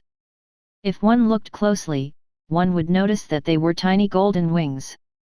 Some of the people who had used the blessings of the gods and demons were transformed into angels, but their wings were made of feathers. Nia's wings were made of even smaller wings. She appeared to have millions of wings covering her body. She could fly up into the sky with a light flap of her wings. That does not appear to be the same as when I drank the potion. Miss Nia's aura is far too powerful to ignore. She is platinum tier, but she exudes a higher level of sophistication. Furthermore, I have the impression that I am submitting to Miss Nia. Stella's back was forced to sprout 6 pure white wings. Her wings could not be compared to Nia's, either in terms of magnificence or structure. At the same time, she felt oppressed by her bloodline. Watson, I understand why you allowed Miss Nia to take Rose's potion. It looks like you understand it, Miss Stella, which is a good thing. Watson nodded and smiled. He allowed Nia to take the blessings of the gods and demons potion because Nia was originally of the angel race. She was the king of angels. Nia, unlike ordinary angels, would become the king of angels once she became an angel. Furthermore, Nia was originally at sovereign tier, but she was only at peak gold tier after being reincarnated as the child of God. Watson needed to boost Nia's power so she could demonstrate even more powerful strength. If Nia's sovereign tier served as a reservoir, then that body served as a valve. The lower the tier represented by the valve, the less water it was capable of releasing. Nia's strength was dozens of times stronger than before she had reached platinum tier. Watson was not sure if he could beat Nia in the future, but he was not a match for her right then. Stella nodded and said, Watson, the reason you let Miss Nia take the potion is that Rose created a very powerful potion, right? Not bad, Rose. Even if you only succeed once in 1,000 attempts, the potion you created has a stronger effect than the original. I believe that potion is no longer only platinum tier but diamond tier. Do you remember the sequence of your actions, Rose? You must remember to write it down later. Perhaps we inadvertently improved that potion. Nia's effects after taking the potion differed from Stella's. Clearly, Nia's talent was not only superior to hers, but she was also more adaptable to the potion. It was because Rose's potion was more potent than what Watson had given them. Is that right? It has already slipped my mind. All I know is that I followed the recipe. Rose Weiser's hands moved to the position of her lower abdomen as Stella complimented her. Watson shook his head. He thought Stella truly understood it. He had not expected Stella to be incorrect, so he did not correct her. Nia, how do you feel? He asked Nia, who had transformed into the king of angels. Are you still pleased with the gift I gave you? Nia's strength had been upgraded from gold to platinum tier thanks to a potion. That was a secondary consideration. The main point was that it had enabled Nia to obtain the body of an angel. As the former king of angels, Nia would undoubtedly be more suited to an angel's body than a human's. Nia reached out her right hand and gently clenched it. The entire room appeared to have come to a halt. All energy factors, whether time or space, had gone silent. A layer of solid ice appeared in the center of the room, covering the walls and ceiling in an instant, freezing everything. Honorable Master, I am feeling great right now. After consuming that potion, my body is transformed into an angel of the highest level once more. Using molecular deceleration as an angel, it is possible to freeze starlight tier places. I could defeat all the people possessed by the 7 gods right now. Nia spoke without emotion, but her tone was gentle. That is great. The corners of Watson's mouth twitched. He would be safer if Nia grew stronger. That potion was merely a starter for Nia. He would devise a method to increase Nia's strength to a higher level. Robin struggled to move his feet, which had been frozen by the cold air, at the far end of the room. His expression became increasingly depressed. He had no idea that the potion was successfully refined but that its effect would exceed the original effect. It was a shame he did not eat it. However, Watson's decision was final, and he had no right to object. Watson gave them the prescription and the water from the spring of life. Furthermore, they had already announced that they were working for Watson. There was no reason for subordinates to steal from their superiors. Watson turned his head and looked at Rose as if sensing her emotions. Are those the failed potions, Rose? There was a pile of broken blessings of the gods and demons. Yes, young Master Watson. I have wasted so many materials. I have let you down. Rose approached the experiment table. She apologized with some embarrassment and waved her hands to cover up the scene behind her. It is all right. The mother of success is failure. Furthermore, those failures are not insignificant to me. Watson gently consoled her while waving his hand at the failed products. Fusion system, activate. Under everyone's astonished gazes, the potions transformed into light rays and fused in the air, transforming into round black and white potions that emitted an ancient light. The quantity was roughly half of the failed products. Chapter 478, A Potion Revolution. Congratulations, Master, on successfully fusing with the blessings of the gods and demons potions. You have received a complete blessings of the gods and demons potion. Hundreds of streams of light appeared in front of Watson as the voice rang in his ears. 1, 2, 3, 100 and 200 and 300 and 400. Stella's gaze was fixed on the potions that Watson had combined. She gulped. There were more than 400 potions in front of her. Roseweiser had previously tried 1,000 times and only succeeded once. There were 999 failed products, and those failed products were turned into complete products at a 2-to-1 ratio. That ratio was unfathomable. It was the same as Watson conjuring up hundreds of blessings out of thin air. Those blessings appear to be real, but can the effect be the same? Stella could not help but inquire. She was perplexed as to whether the blessings of the gods and demons had the same impact as the real thing. After all, they were made from faulty materials. Perhaps Watson only made that potion appear to be the real thing on the surface. The essence of the potion could be very different. To make money, he might have intended to sell it as inferior to the genuine one. Master Robin, you will know if you try it. You have been supervising potion making in the Abdication family for the past 2 days. I will give you the blessings of the gods and demons potion as a reward. Watson motioned with his hand. One of the potions he had just fused transformed into a stream of light and approached Robin. I did not work too hard, young Master Watson. My daughter was the one who put in the most effort. I was only here to assist. That potion. Robin gave a hesitant look halfway through his words. He had the same reservations as Stella. He had no idea whether the potion in front of him was poisonous. He could call a random servant to test the effect if Watson had not said anything. However, Watson had asked him to take it, so he was in a bit of a pickle. What is the matter, Master Robin? Do you think there is a problem with the potion I made? If that is the case, I will bestow the blessings of the gods and demons on someone else. Watson extended his hand toward the blessings of the gods and demons. Just as he was about to take it back, Robin gritted his teeth and stuffed the potion into his mouth. Young Master Watson, you have to be kidding. Why would I be skeptical of you? Robin thought his relationship with Watson was more important than the effects of the potion. He would suffer a significant loss if Watson were unhappy. He swallowed the potion and closed his eyes nervously, fearful that his body would feel uneasy. Surprisingly, there was nothing awry about his body. On the contrary, an electric current passed through his body, causing every cell to become boiling hot, followed by an indescribable sense of comfort. Swoosh! A piercing sound was heard. 6 pure white wings appeared on Robin's back, and a halo appeared above his head. In addition, his body emitted a powerful platinum-tier aura.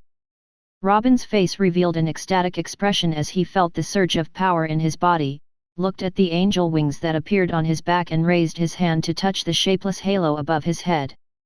That's right. That is a real potion. I have also turned into an angel. Initially, he was bothered by Nia stealing his potion. Furthermore, he had no idea how long it would take him to get the next one after she consumed that potion. He no longer had any hope to get the blessings of the gods and demons in the short term. He did not expect Watson to arrange for him to take the blessings of the gods and demons potion. He was grateful to Watson, but he was also taken aback. Immediately converting a large number of defective potions into genuine, usable potions. What level is that? Stella muttered to herself, her face expressionless. Rose Weiser, who had been a little happy because she had developed the blessings of the gods and demons, had also lost her joy at that moment. Watson could produce hundreds of times her output with a wave of his hand, so she could not be complacent just because she could create a platinum-tier potion. She was nowhere near that level. Rose decided that she would have to work hard to be useful to Watson. Watson said, "Master Robin, you have received the blessings of the gods and demons. My reason for coming here has essentially been fulfilled. I have to go now. I originally came to the Abdication Manor for 2 reasons. One is to assist Nia in becoming an angel, and the other is to review your achievements and make sure that you can create the blessings of the gods and demons on your own. The Abdication family's title as the kingdom's most powerful potion-making family is not in vain. I will give some of the remaining blessings of the gods and demons to your family members, and the rest will be sold on the market. Thank you very much, young Master Watson. Could you please tell me how much that potion would cost?" On the surface, Robin expressed his gratitude, but his heart was sighing. He was not pleased with Watson's praise for the Abdication family. The Abdication family was already amazing if they could produce the blessings of the gods and demons, but what about Watson, who could create hundreds of the potions with a wave of his hand? Watson had previously stated that he was not good at making a potion.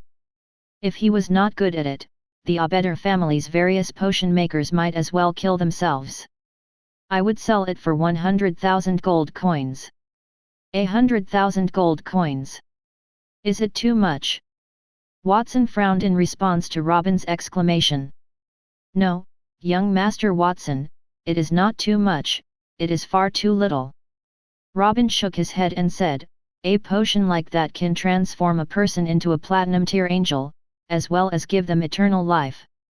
The price of 100,000 gold coins is far too low. Platinum tier plus everlasting life. That is a level that people aspire to but may never achieve in their lifetimes. As a result, they should have to earn a few lifetimes of gold coins to pay for it. Only then can it be considered a win rather than a loss. What you are saying makes sense. So, how much do you think that potion should fetch? At least 10 million gold coins. Very well, then. A blessings of the gods and demons was worth 10 million gold coins. That was a much higher price than Watson had previously set. However, the patriarch of the Abdication family clearly understood the kingdom's market better than Watson. Since he dared to set a price of 10 million gold coins, he could almost certainly guarantee that it would be sold. I had hoped for a high-end blessings of the gods and demons. After all, receiving the potion would grant one eternal life. That can't be consumed in large quantities because too many people would receive eternal life, and the world would be unable to bear it, Watson grumbled to himself. Humans were a rapidly reproducing race. He could not imagine what the world would be like if they continued to give birth to immortals. It would most likely take less than 100 years for the world to become a place where no one would die. I will let you handle the sale of the blessings of the gods and demons. I will just take a cut of the profits when the time comes. Aside from that potion, I also have a few new formulas. I would like the Abdication family to assist in developing them and selling them after the blessings of the gods and demons. The Book of Wisdom appeared as Watson spoke, and the pen and paper appeared out of thin air. He scribbled quickly on the paper while holding the quill pen. The formulas were soon recorded. They were formulas from the dragon lair. He quickly jotted 10 potions and handed them to Robin, who examined its contents and read aloud. Super Strength Potion, Super Speed Potion. What tier are these potions? Those are Platinum tier potions. Platinum tier? Robin's eyes widened as he looked at Watson in disbelief. Are you sure those potions are all Platinum tier, young Master Watson? Initially, he thought it would suffice to have the blessings of the gods and demons. After all, a single Platinum tier potion could feed the Abdication family for several lifetimes. He did not expect Watson to give him new formulas after they had developed the blessings of the gods and demons. He did not dare to think about what kind of sensation it would cause in the kingdom if so many Platinum tier potions were developed. These are 10 sets of those formulas, Watson. 10 Platinum tier potion formulas. Where did you get them from? Stella moved closer to Robin and asked, knowing that there were no potions higher than peak gold tier in the Holy Dragon Kingdom. Furthermore, the 10 potion formulas Watson gave her were all new to her. It was difficult to imagine a person mastering so many magical formulas simultaneously. It had been a cold winter. I fell into an ancient ruin by accident while out at the border. There was a lot in that ruin. There was not only the spring of life water but also many potion formulas, Watson retorted in his usual defensive manner. I almost forgot to mention that not all of those potions are Platinum tier. 6 of them are Platinum tier, and the other 4 are Diamond tier. Diamond tier. Robin meditated on that word. Even a Platinum tier potion was too much for him to bear, let alone a Diamond tier potion. He had never seen or heard of an elixir of that caliber before. His eyes rolled backward before he fell to the ground with a plop. Even though he had just become an angel, he could not withstand such a powerful blow. Father! Are you okay, Father? Rose and Stella were taken aback. They dashed over to Robin's side to check on him. Meanwhile, Watson and Nia said their goodbyes and left the Abdication family. The kingdom is about to embark on a potion revolution. I am confident in the Abdication family's abilities. Now, I will pay a visit to the Campbells. I have not had a proper conversation with Geraint and Lubin since they arrived in the capital. I will treat them to a banquet. I have a task for them to complete anyway. Watson took a deep breath as he stood at the manor entrance. His eyes flickered as he strode toward his next destination. Chapter 479, Resurrection of the Dead. At the Campbell mansion. Father, Augustus had left, he had not yet returned. Furthermore, there was a fierce battle in the sky just now, and he seemed to be involved. Should we send some people to look for him? The Campbell family's higher ups were holding a meeting in a hall. The meeting was attended by Armand, McGee, Newman, Freya, and the other older family members. More than 10 people were gathered at the round table. Newman's face was filled with concern, and he spoke in a worried tone. The battle in the sky had lasted half an hour. The royal city had been torn apart even before the battle began. The Campbells were not spared either. A few cracks had ripped the mansion into several pieces. Many people were injured when their houses collapsed. The Campbell family had been too preoccupied with rescuing their family members to notice the battle in the sky. Fortunately, it did not take long for the cracks in the ground and the houses to return to their original state. However, Augustus had vanished. That had caused Newman a great deal of concern. Looking for Augustus. McGee snorted, he was sitting not far away from him. I am not sure how many changes have occurred in the Campbell family because of Augustus in the last few days. Every time Augustus went out, he caused trouble, and at one point, he even provoked the gods. There are rumors that the kingdom's 7 gods are fighting each other for the sake of competing for faith and that they nearly tore the royal city apart. If Augustus dared to get involved in such a matter, then he deserved to die. What are you on about, McGee? Newman locked his gaze on his older brother. McGee did not want to be outdone. What is the matter, Newman? Is there something wrong with what I said? Augustus is either in trouble or on his way to getting into trouble. Augustus owed 900 holy relics after losing a bet with Watson at the Royal Academy. I am curious if you intend to ask the family to pay for that. It is all gibberish. Eldest brother, how can you believe those rumors? Newman's pride weakened significantly. He had heard about it as well, but he pretended not to know because he had no way of paying for those 900 holy relics. Let us not get into that right now. The Campbells have been humiliated by Augustus' performance in the Dragon Knight recruitment process. We had high hopes for him, but instead of becoming a Dragon Knight, he became the kingdom's laughing stock. Forget about that. He even locked himself up after coming home, and when he came out, he had transformed into a woman. Why can't we scold him? McGee's voice became increasingly animated as he spoke. He could not have children due to physical reasons, and Augustus was regarded as the Campbell family's heir due to his exceptional talent. However, Augustus' performance had deteriorated to the point where he was behaving like a psychopath. McGee, who had been displeased with him for a long time, could not take it any longer. We're all family here. Do not argue. Can't you just sit down and speak amiably? At that precise moment, a slightly plump man seated at the far end of the table spoke cautiously. Who are you to speak here? I am speaking with my older brother. What's it to you? When they heard the fat man's words, Newman and McGee frowned and looked at the man.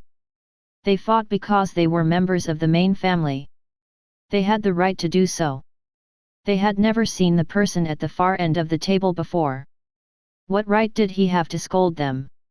I am Lubin. I am from the border. The fat man formally introduced himself. Newman's expression darkened as soon as he heard that. He had a theory as to why his son Augustus was becoming increasingly depressed. Watson was from the border, which gave him a negative impression of Lubin, also from the border. How can a guy from the border speak at this meeting? Don't divide the family. Get lost. This is no place for you. I don't mind sending you out if you don't leave. It doesn't look like your family educated you in etiquette. I can assist them. Newman snorted coldly and turned his wrath on Lubin. Master Newman, please relax. Lubin is new to the Campbell household and is unfamiliar with the house rules. I am sure I will teach him a good lesson later. In any case, Master Newman, do not get so worked up. After being chastised by Newman, the people around Lubin were enraged. On the surface, they could only smile at him. While scolding Lubin, they consoled Newman and the others. Lubin had been invited to the meeting because he had demonstrated great strength when he arrived in the capital. He had also brought many valuable items and was even invited to the royal palace. They had been questioning Lubin about his life at the border for the past few days. He had shown off his wealth at the border. He had even given some of his tools to his family members, raising his status within the family. Initially, Lubin was there to see his family members. The ignorant man had not expected to get involved in a disagreement with Newman. As a result, many of the higher ups from the branch families were dissatisfied with him. They discussed not bringing him there the next time. There were 6 branch families in the Campbell family, 7 including the main family. Those branch families were the results of the Campbell family's early political marriages to expand their influence. Members of the branch family could not become the patriarch because their bloodline was not pure enough. They had been suppressed for years by people from the main family. They were no different than their subordinates to the main family. If the main family members wanted to kill them, they would have to pinch their noses and bear with it. I feel as if the air in the room has become dirty after attending a meeting with such a person. Furthermore, despite being a Campbell family member, I heard that Lubin had joined the border count. Isn't this an act of betrayal? Lubin remained silent as those around him chastised him. However, Newman continued to speak about that. Armand, who sat at the head of the table, had remained quiet. He did not get involved. Of course, that is not regarded as a betrayal. Master Newman, I hope you will refrain from being so aggressive. Why don't you go out if you don't like the environment here? They heard a young and tender voice. Who dares to address me in such a manner? Newman took a quick look around. That voice was not Lubin's. Instead, it felt very familiar to him. As he turned his head around to look for the source, the others did as well, and they saw a youth dressed in a long white robe. His hands were behind his back, and he had a confident smile on his young face. As he walked in, his blue eyes were filled with all kinds of stars. Watson! Newman gritted his teeth. How dare you come here? Young Master Watson, he says. Lubin stood up and walked in front of Watson, respectfully kneeling on one knee. The Campbell family's higher UPS expressions immediately darkened. They were surprised that Lubin had bowed toward Watson. They would not invite that man to another meeting. Do not be rude to the guests, Newman. Armand, who had been resting with his eyes closed, abruptly opened them. He supported his chin with his hands crossed. Why have you come to the Campbell family, Watson? I have two pieces of news to share with you. The first is good news, and the second is bad news. Which one would you like to hear first? There's no need for that, Watson. Is it a good or bad thing? How is that relevant to us? Newman appeared dissatisfied. Even Freya, one of the main family's 3 siblings, followed suit. Watson, the Campbell mansion is not where you can do whatever you want. You've caused the Campbell family to be in such a miserable state, and yet you still dare to come here. Augustus and Watson were not the only ones fighting in the sky. And Augustus has gone missing. Maybe it is because of Watson. The Campbell family's older family members on both sides of the conference table debated it animatedly. Every single one of them looked at Watson with a hostile expression on their face. Everyone, please be quiet. Armand knocked on the table with his hand. Everyone in the room calmed down. Then, he turned to Watson and said, Watson, speak. What news did you bring? I would prefer to hear the bad news first. The bad news is that Augustus had died in the battle to protect His Majesty, who the gods threatened. Watson's words resounded like a thunderclap, exploding within the Campbell mansion. What do you mean, he died protecting His Majesty? Watson, you murdered my son. Return my son's life to me. Newman pounced on Watson like an enraged lion, baring his fangs and brandishing his claws. Stay away from young Master Watson. Lubin raised his head while kneeling on the ground. 6 wings spread from his back, and as his wings flapped, a powerful platinum-tier aura enveloped the entire house, causing Newman to take 2 steps backward subconsciously. Blood oozed from the corner of his mouth. You scumbag! You are in league with Watson, as expected. My son is dead, and I no longer want to live. Today, I am going to kill all of you. I don't care who wants to stop me. Newman's eyes were bloodshot as he crazily took a step toward Watson. Everyone in the room was moved, but no one stopped him. The corners of Armand's mouth twitched. You said that there were 2 pieces of news. You've given us the bad news. So, what is the good news? The good news is that I can bring Augustus back to life. Watson spoke clearly and enunciated each word. Newman had been approaching him erratically, but when he heard those words, he froze like a statue. What do you mean, Watson? A resurrection? Can you bring the dead back to life? Why didn't you say so earlier? If someone else had claimed to be able to bring the dead back to life, Newman would have laughed and thought that person was insane. However, it was Watson. He had witnessed Watson's various abilities firsthand, and he knew what a terrifying monster Watson was. If Watson said he could do it, then he might be able to do it. After the battle, the Campbell family had already sent people to look for Augustus. However, they had returned empty-handed. Naturally, he had also dispatched some of his men to look for Augustus. He was mentally prepared for Augustus to be in danger after considering everything that had happened recently. He still sobbed when he heard Watson's bad news. However, Watson had given him hope after he had broken down. Since that was the case, he should not have said anything about Augustus' death. Was he playing with Newman's emotions? As I previously stated, I have good and bad news for you.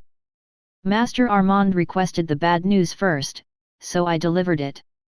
Watson shook his head. Stop playing word games with me, Watson.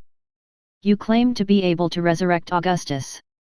I am not sure I believe what you said, Armand said, his face filled with disbelief. That is all I have to say. I will bring Augustus back to life in front of everyone. Watson appeared unconcerned. His piece glowed with starlight on his chest. Everyone's hearts tightened the moment that chess piece appeared. They felt as if Watson held the key to their fate. Chapter 480, Human Creation.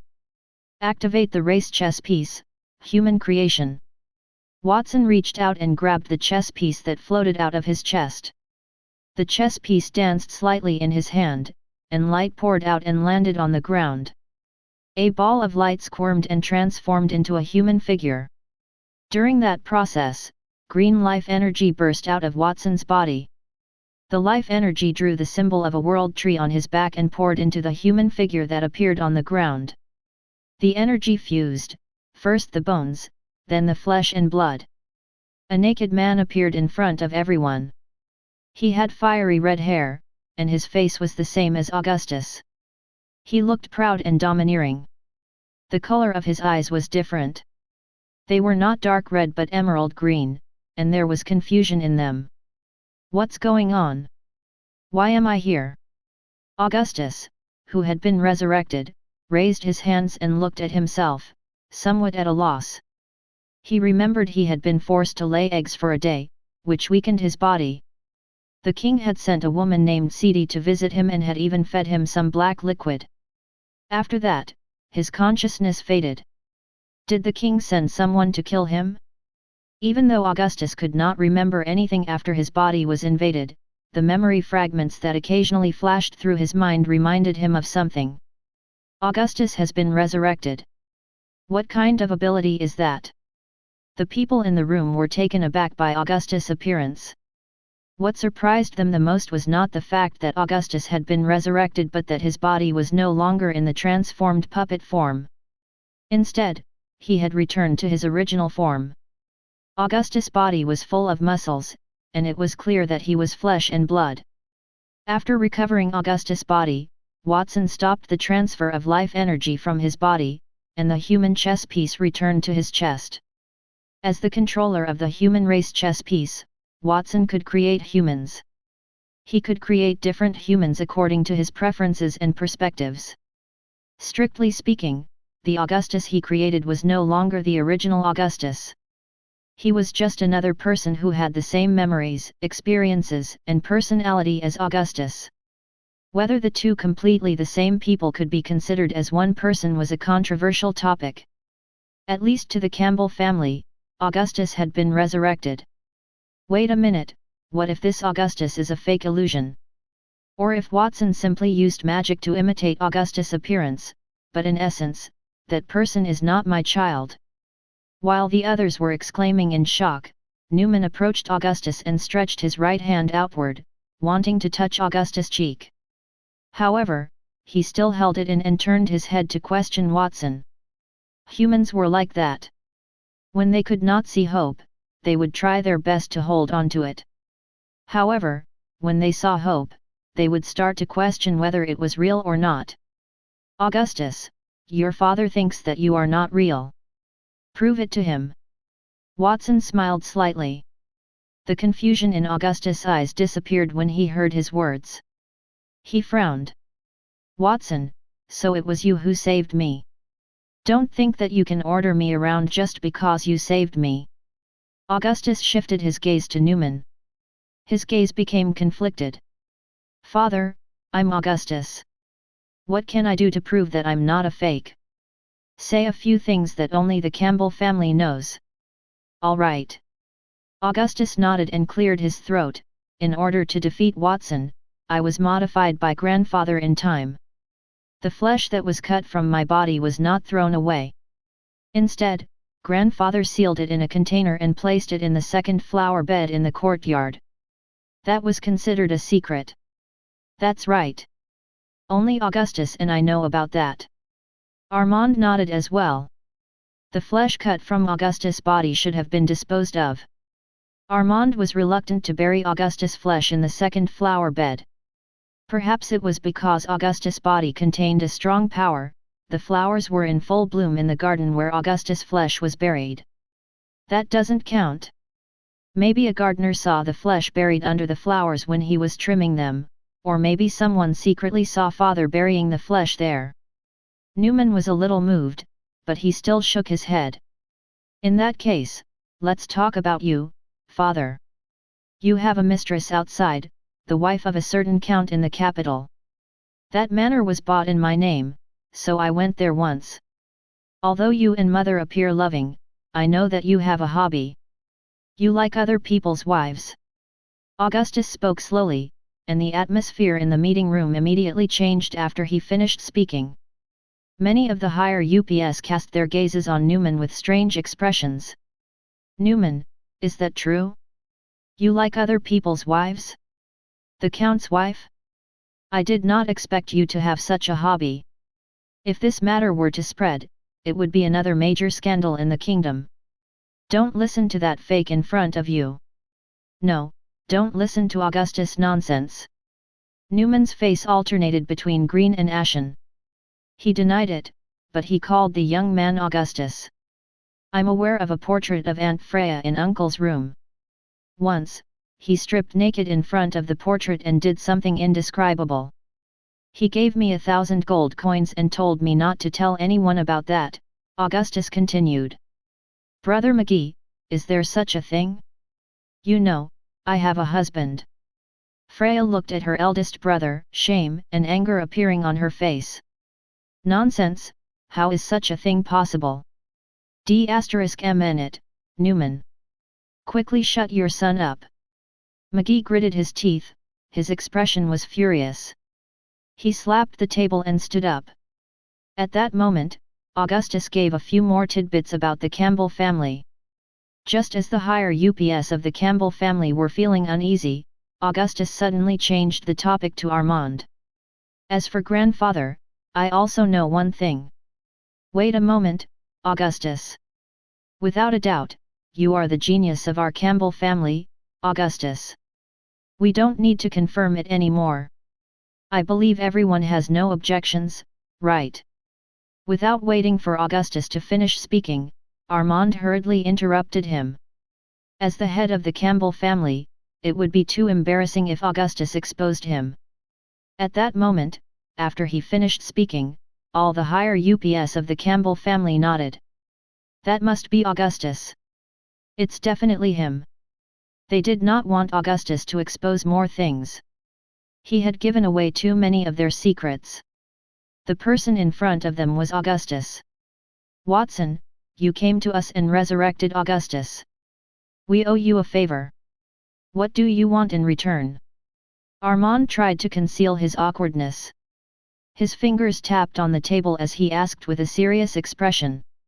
Watson and the Campbell family did not have a good relationship. However, Watson had revived, so it was impossible for him not to return the favor. Well, I want to choose a person to become the next head of the Campbell family. What do you think? Watson placed his finger on his lips and revealed a half-smile. His words made many of the higher UPS in the Campbell family look troubled. They were prepared to refuse him. They wanted to appoint someone in their family to become the future head of the Campbell family. There was only one person Watson could nominate. Many people turned their gaze to Lubin. If Lubin became the head of the Campbell family, Watson would control their family in the future. Watson, forgive me for not agreeing to your request. Armand did not hesitate at all as he rejected Watson's request. Make a new request. Watson smiled as if he had expected that result. Since that's the case, I'll change my request. Since I resurrected Augustus, the Campbell family shall give me another 100 holy relics for that. Together with the 900 holy relics that Augustus owed me, the Campbell family will need to give me 1,000 holy relics. 1,000 holy relics? All the holy relics in the entire Holy Dragon Kingdom combined were not that much.